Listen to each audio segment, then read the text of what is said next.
Buenas tardes con todos. Yo les voy a hablar sobre la curación de las fracturas y algunas opciones de tratamiento. La curación de las fracturas es un proceso que ocurre naturalmente después de una ruptura ósea traumática. Este proceso implica tres fases, una inflamatoria, otra reparadora y otra de remodelación. Hay opciones de tratamiento que apoyan la curación de las fracturas. Por ejemplo, la inmovilización o las reducciones cerradas favorecen las curaciones de las fracturas secundarias o espontáneas. El tiempo de la curación de la fractura depende del sitio de la fractura, pero de forma general la curación normal en los adultos puede tardar de 3 a 12 semanas. En este esquema vamos a ver las diferentes fases de una curación de fracturas. Vemos que inmediatamente después de la fractura se forma un hematoma que conjuntamente con las áreas desvitalizadas de tejidos blandos y la parte ósea de la fractura generan una reacción inflamatoria local y aguda que conforme se organiza este hematoma forma tejido de degranulación, el mismo que va a propiciar una osteogénesis caracterizada por la revascularización y la resorción ósea, sobre todo a nivel de los márgenes. El comienzo de esta proliferación fibroblástica y condroblástica va a dar origen a la formación de un callo blando, el cual es fusiforme y ocupa el espacio de la fractura. Este callo en el ambiente apropiado, es decir, con suministro abundante de sangre, así como también movimientos y estrés limitados, va a osificarse para formar lo que es el callo duro.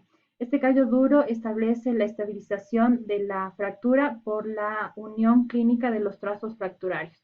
Y finalmente, en una fase de remodelación ocurre cuando se forman callos intramedulares, así como también el depósito óseo de hueso nuevo laminar a nivel de las líneas de tensión. Entonces, para que un proceso de curación de fractura sea normal, se implica que exista una viabilidad de los fragmentos, un reposo mecánico y ausencia de infección. Existen diferentes procesos de curación dependiendo de la configuración de los fragmentos de la fractura, pero por lo general se hablan de tres: de una curación espontánea, secundaria, que sobre todo los métodos de reducción cerrada van a favorecer este tipo de curación; otro tipo de curación por contacto angiogénica o primaria, donde sobre todo la fijación interna rígida favorece este tipo de curación; y una de brechas. Entonces, en esta primera imagen podemos identificar los primeros cambios de una fase inflamatoria que, sobre todo, como les mencioné, se caracteriza por la presencia del hematoma y el tejido de degranulación. Lo que vamos a identificar en esta imagen de hombro con una fractura a nivel del diáfisis del húmero, vamos a ver el edema y la inflamación de tejidos blandos, así como estas líneas radiolúcidas que marcan la fractura. En una fase reparadora, que lo característico es la formación del callo óseo, podemos ver en esta imagen que se realizó 6 semanas después de la lesión, vemos ya claramente formado el callo calcificado, bien delimitado, y estas líneas de fractura más bien que se han borrado o oscurecido. Y en una tercera fase, que es la de remodelación, prácticamente ya vemos la fractura remodelada. Esta se caracteriza por la formación del depósito de hueso laminar a lo largo de las líneas de tensión. Entonces aquí tenemos otro ejemplo de remodelación ósea. En esta imagen de la izquierda es una placa que se hizo 3 meses después de la lesión. Podemos identificar que la fractura está sólidamente puentada por hueso, y a los 9 meses después de la lesión vemos ya la fractura prácticamente remodelada. Esta distinción lo hacemos porque en el caso de fracturas de hueso esponjoso, sobre todo si estas fueron impactadas, más bien el callo óseo se forma interno antes que externo a medida que se van cicatrizando. Entonces, en este caso, la curación de la fractura va a estar confinada a lo que son las trabéculas esponjosas. Y los hallazgos que vamos a ver a nivel de la radiografía es aumento, disminución de áreas escleróticas en el sitio de la fractura, como podemos ver aquí en esta esclerosis de calcáneo. También habitualmente se puede apreciar osteoporosis regional aguda en la extremidad afectada, causada por la hiperemia y por la reacción inflamatoria que es inicial en el proceso de curación.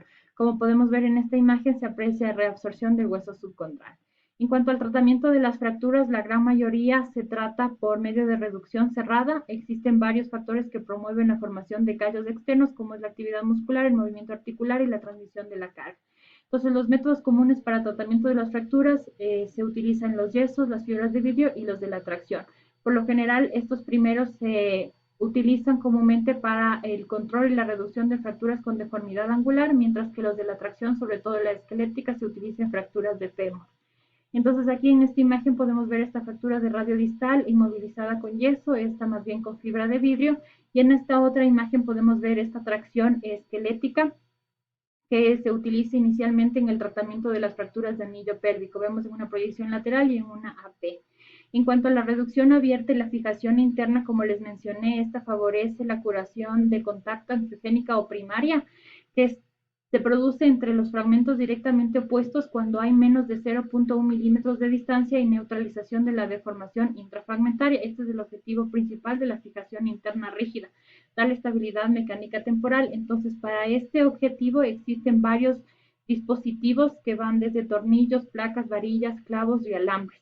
Todos estos dispositivos de fijación interna van a estar diseñados para funcionar según principios biomecánicos de compresión, de puenteo o entablillado interfragmentario. Entonces, en este ejemplo podemos ver una fractura transversal de cúbito fijada internamente con fragmento de mariposa.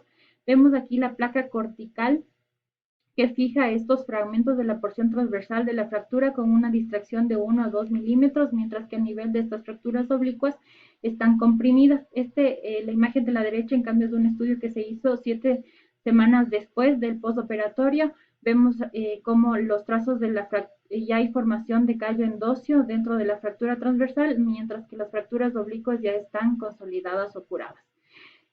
Otros de los dispositivos que se utilizan son los tornillos ortopédicos, los cuales existen disponibles de variedad de tamaños y de formas. Entre ellos, por ejemplo, tenemos estos tornillos de compresión tirafondo, hay otros que son más bien canulados la punta y otros con roscas esponjosas o corticales. La mayoría de los tornillos existen de material metálico como el acero inoxidable o la aleación de titanio, y también hay otros no metálicos o bioabsorbibles que pueden ser difíciles de reconocer en la radiografía. Sobre todo la variabilidad surge por las distintas clases que existen de acuerdo a sus partes. Entonces tenemos a nivel de la cabeza, del eje, de la rosca y de la punta. Los más utilizados son los tornillos corticales y los esponjosos. En este ejemplo tenemos una fractura de tobillo que se utilizó para fijación interna, estos dos clavos de compresión a nivel del malleolo medial, y mientras la diáfisis de peroné se utiliza esta placa cortical fijada con 3 tornillos corticales y 2 esponjosos. En esta otra imagen podemos identificar en esta radiografía de pie cómo se aprecia esta pequeña lucidez que indica el orificio de perforación para la fijación del primero y del segundo metatarsiano utilizando un tornillo bioabsorbible. Como podemos ver, no es tan distintivo como los otros estudios. En este caso, una fractura de cintura del escafoides, podemos ver la utilización de este clavo sin cabeza, típico en este tipo de fracturas. Y aquí, por ejemplo, tenemos un tornillo de cadera telescópico utilizado en las fracturas intratrocantéricas. Otro de las alternativas a los tornillos para el reparo de los huesos esponjosos son los alambres, y entre ellos los característicos las agujas de Kirner. En este ejemplo podemos identificar en esta radiografía de mano la presencia de estos dos alambres de Kirner que arreglan esta fractura a nivel de la falange proximal del dedo medio. Otras alternativas son las bandas de tensión, que comúnmente se utilizan cuando la tensión muscular asimétrica tiende a distraer los fragmentos. Entonces, en esta imagen biomecánica podemos ver cómo la fijación de estas bandas de tensión actúan como una bisagra, transformando la tensión, en este caso del olecrano, en compresión interfragmentaria. La mayoría de las bandas de tensión son de material de acero inoxidable, o también hay de cromo y de cobalto, que pueden ser mono o multifilamentosas. En este caso tenemos esta banda de tensión que fija esta fractura del olecrano. Y finalmente tenemos las placas corticales, que son colocadas a nivel de la superficie perióstica y fijadas al hueso por tornillos de posición. Son catalogadas como férulas internas. Entonces, al igual que los tornillos ortopédicos, existen gran variabilidad de las placas, las cuales igual van a fusionarse de acuerdo a los principios biomecánicos ya mencionados. Entonces, en este caso tenemos esta placa de compresión dinámica para el tratamiento de la fijación de esta fractura de radio distal. También hay placas corticales maleables fijadas con tornillos. En este caso tenemos en cambio una placa bloqueada en forma de T para esta fractura de radio distal. Aquí en cambio tenemos una placa de apoyo para la fijación de esta fractura de meseta tibial lateral. En este caso, en cambio, tenemos unas placas corticales que son especializadas. En este caso, tenemos esta fractura, tenemos esta placa cortical contorneada para el tratamiento de la fractura de radio distal.